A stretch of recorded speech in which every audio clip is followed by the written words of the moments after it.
Today we're working on blocking in our apple orchard with a gate. We set some posts, we'll trim those up, we'll go fetch a gate or build a gate. We wired in what was open. Pigs are very interested and wondering if I brought snacks. But we did this to get them forage because they've already eaten down every scrap of green they had. And I don't have that many turkeys. I have 2 toms and 5 females. There's a trio of white Holland. As far as the heritage birds go, they seem to grow the fastest and fill in more than the others. Plus the white feathers mean they dress out clean, and that's pretty handy. There's also a royal palm male and 3 sweetgrass females. The other one's somewhere, way down there. And when you mix those colors together, you actually get a sex link. You get the females coming up as palms and the males coming up as sweetgrass. As you can see, there's a lot of forage in here. And this is what they did to their giant run. They took it down to the dirt. This is 50 foot long, 20 feet wide, and then there's a channel that runs up into the barn. The chickens haven't been so damaging. I actually need to get in here and do some weeding for chickens. But you guys, hungry hippos. So I'm gonna leave this gate open and let them wander around in here and see how they do. Normally I don't trust a turkey to not fly over fencing. Even with all the forage, the girls are still over here trying to escape. You guys, go do turkey things. But I also want to take you inside the barn and show you all the different color patterns coming out of this group. Because as you can see, I didn't separate them for this breeding season. I really wanted to see what I would get. And I also wanted to find out if the Hollands were a dominant white or a recessive white. And I don't get any white turkeys unless it is white to white. Mr. Palm, he's been pretty active. He's the more dominant male. But the Holland has gotten action on the sweetgrass females. I'm getting an incredible amount of color diversity, so let's go inside and see the colors of the babies. It's been fun this hatch season. Alright, so here's the oldest crew of babies. They're in a tractor.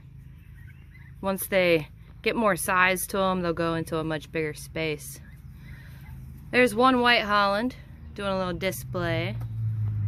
Probably a boy. These guys hatched back in March, so they're coming up on 3 months old if memory serves. There's solid black. The little white ticks will molt out with the next molt. There's like a probable sweetgrass tom, couple palm looking birds,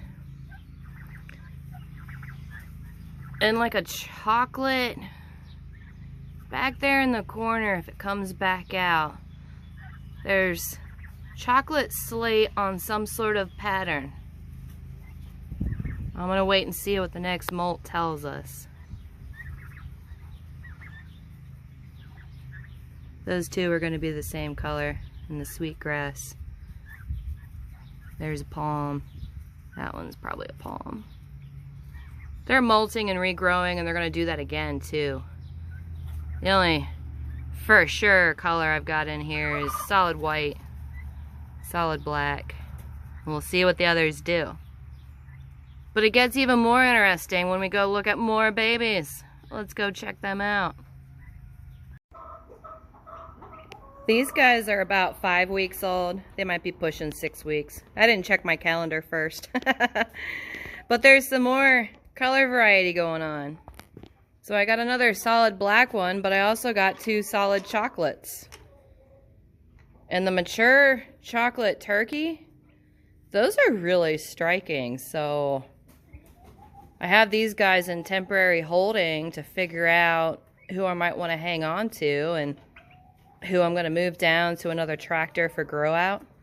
Because they're not telling gender yet unless you go by size as a rough guess. Like that might be a pair of chocolates. If so, I kind of want to wait and see if that's true. Over here, there's 2 palms and 2 penciled. The penciled birds are another really striking, intricate color pattern. In front is a penciled. The 2 palms are in the back. They're actively molting. Turkeys molt on a similar schedule to the chickens, where they grow in some feathers and they molt those out. And then they'll molt those out again. And then right around that 6-month point, they do another molt. These 2, I wasn't too sure on what they are. If they're going to be like an Oregon gray. I'm not a color expert on turkeys, but I ordered from Porter's Heritage Turkeys, and he really is a turkey color mad scientist. He's got a lot of cool stuff. And me just having 3 types, but then breeding them together, getting all of these results, I am fascinated. Because initially I spent 6 years on bourbon reds, and I tried Narragansett, and I tried, I had a black tom for a little while and got some neat colors by crossing him into bourbon red females. But the bourbon reds were my favorite for a long time, and then I bred myself into a corner, and I couldn't find stock that was as nice to keep going with. So I sold them on and then brought in the new group. Now, gosh, I have 1 turkey pen. What do I want to do with it? I don't like crisscrossing colors, but in seeing all of these colors, it's also going to be really hard to pick one. I don't know. I've got all summer and fall to figure it out. But we're going to go to the next brooder and look at the colors in there. There's even more. These guys are coming up on 2 weeks old. There's 2 Hollands. It's too soon to tell if the others are palm or penciled or a couple of each. But there was one that's like a, let me bring it into the light.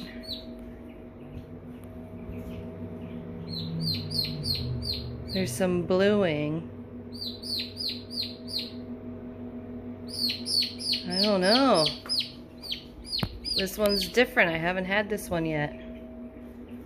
And there was another. There you are.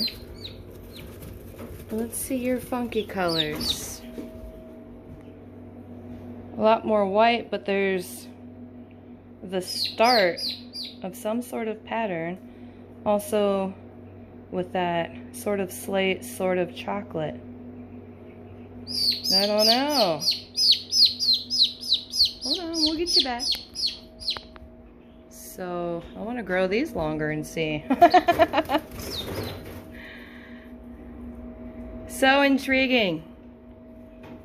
It's fun. But I'm also going to have to make a decision. Part of me just wants to stick with the trio of white Hollands and keep it real simple. But the color stuff is fascinating. No, we'll see what happens. Just figured I'd let you guys know what I got going on the turkey front. Lots and lots of options is what I have. So more on this later.